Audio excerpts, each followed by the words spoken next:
Finally भ्युवर्सहरू होइन काम भ्याएर आएँ अनि त्यसपछि यसो एउटा चिया किनेँ है। हेर्नु न यो चिया अनि यो भ्यू कस्तो मजा आएको छ।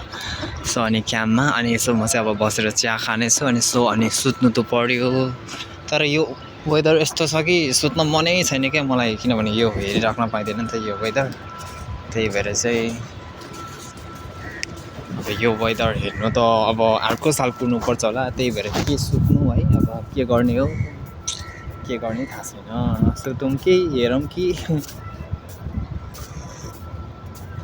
यस्तो मजाको वातावरण होइन, यस्तो मजाको लाग्ने क्याम्पहरू पनि चिल्लो टलक्क टल्केछ क्याम्पहरू पनि मजाको बपाल भएर यसरी चाहिँ चल्दैछ जिन्दगी होइन।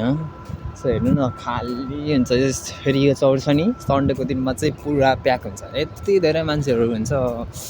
धेरै मान्छेहरूको ड्युटी अफ हुन्छ नि त, त्यो भएको कारणले चाहिँ सन्डे चाहिँ सो मजा हुन्छ होइन। सो पानी पनि भरेको रहेछ फेरि यता त बबाल। अब बस्नु पऱ्यो टक्क चिया लिएर खानु पऱ्यो होइन। तपाईँलाई थाहा छ साथीहरू यो एक कप चिया हो नि नेपालको कति थाहा छ? 100 रुपियाँ हो।